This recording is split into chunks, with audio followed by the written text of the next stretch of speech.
Steph here, relational alchemist, author and speaker, and thank you so much for being here. Part 3 of the 3 secrets to getting what you want and what you need in relationship. This video is part 3 of a 3-part series.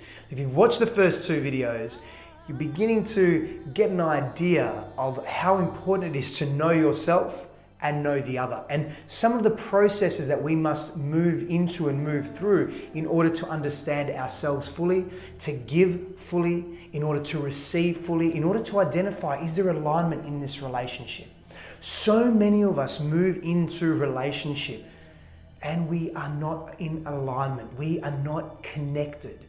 But we remain there because of fear, because of patterning, because of habit. We revert to this scared child. Needing, depending. Our relationships become codependent as opposed to a relationship that is based in equity, based in authentic love, based in growth, based in expansion, not based in constriction and restriction. So the third secret to getting what you want in relationship, and this may be a surprise to so many of us, is work hard.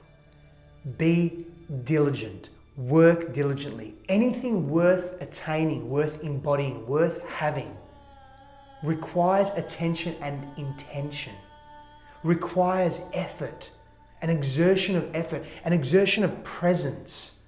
Of course, there's flow in this. When I say work diligently, work hard, it's not work, it's being present. It's being willing to express the energy required to get what we want, to receive abundance and fullness, truth, authenticity, and the love that we deserve. Think about this for a moment. We'll take sport as a simple example. Every 4 years, there's something called the Olympics. Now, for 4 years, those athletes focus every day. They revolve their lives around being the best version of themselves in that experience. The best, most profound, expressed version of themselves that they can be. And they work every day, every second, every moment, every minute, thinking, feeling about how they can be that. They exert time, effort, attention. They study. They are present. They wish to be the best version of themselves. They put their energy, everything they think about and feel into is how can it make me more proficient, more profound in this area, in this space. Wow. Wow. That's cool, yeah? Work hard. Relationships require effort. We are ever changing beings. We are in a constant flux. We are not stagnant. We are not fixed permanent structures that we can observe and then identify immediately. Not at all. We are in constant flux, and therefore we must be constantly adapting to each other, especially if we perceive value in the other. And we can only perceive value in the other when we perceive value in ourselves. So it's about learning to give to ourselves, to know ourselves, to value ourselves. So what does working hard and working diligently mean? It means knowing the other person, constantly being present to their needs as well. So this is where the selfless aspect of the relationship really comes in order to give to self. Remember, it's a symbiotic dance that is occurring. Know their history, know their pain points, know their greatest fears. Know that when they are reacting in a particular way, where that may be coming from, so that you then don't react, that you can diffuse the situation. And if we refer to the second secret, part of that is creating safety. It's creating an awareness of self and others.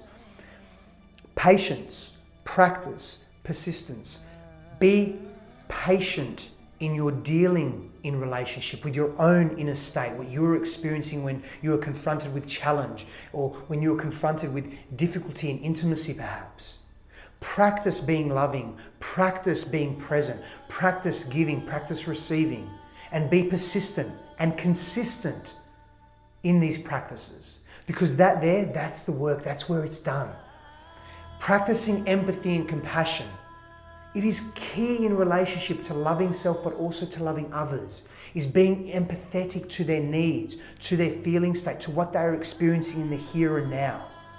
And being compassionate is coming from a place of love, acting, expressing, actualizing our spirituality, because physical movement in this world is an actualization of our spirituality. It's an extension of our spirituality. Be there for your partner, for your beloved. And when courting, be compassionate to the way someone is expressing themselves. Perhaps they are nervous, perhaps they are experiencing some form of tension. Be compassionate to that. Refer to your own life where you have felt fear of some sort and how it's paralyzed you. So it requires constant attention. Relationships require attention. They require energy. They require our essence and our presence. That means all of who we are in that moment, in the present moment. Have clarity on the love that you share. Where are you sharing that love from? Constantly remind yourself of who you are. Constantly remind yourself of why this relationship is important to you, to your growth, to the growth of your loved one. You see, when we enter a relationship, we must ask ourselves something. This relationship, will it assist me in growing? This relationship, will it assist my partner in growing? Am I contributing to their growth? Are they contributing to my growth? And being in this relationship, are they contributing to their own growth? And being in this relationship, am I contributing to my own growth? And the bonus question is our relationship, is our union, is our sacred union together contributing to the growth of the greater collective, of the greater good, of humanity, of earth? That's powerful. Life gets busy. We are bombarded with cultural clutter every day. It's a byproduct of the society, of the Western model that we live in, that we are consumed by. We must be diligent in creating the circumstances for intimacy to flourish. And that looks different for every partnership, for every relational dynamic. Yeah? So it may look like for you is creating space and privacy for you to share intimate one-on-one time with your partner regularly. Perhaps it's a breathwork practice, perhaps it's a walk in nature, perhaps it's exercising together, perhaps it's creating something together, perhaps it's building a business together, perhaps it's anything and everything that you do together in intimacy, perhaps it's making love. And sometimes, depending on who you are, you may have to schedule that. Now, that's not the ideal world to live in, but sometimes it is our world and we need to be real with that. Whatever it is, create the space for intimacy to flourish. And you have to be creative here, because I can give you a whole heap of tools and I've given you a few. But when you come with that creativity yourself, it has so much more meaning because you've put your energy into it, your thought, your essence, your history, your life. That becomes powerful.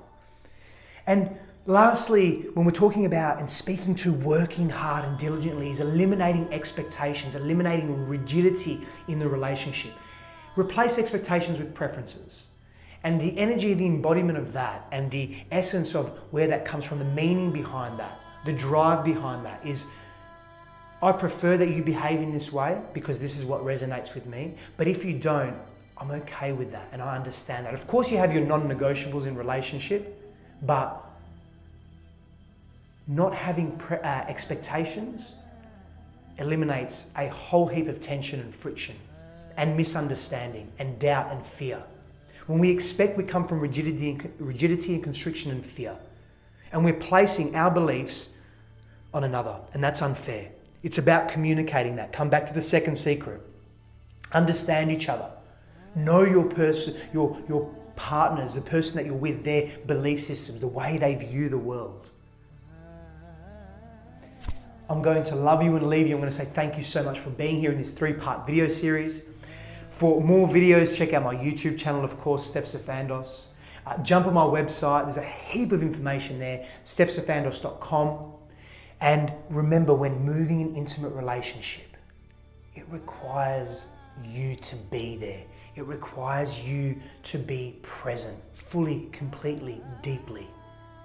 If you can be this, if you can embody this, your relationship will flourish, I promise you. Thank you so much for being here. Many blessings on your journey, and I'll see you soon.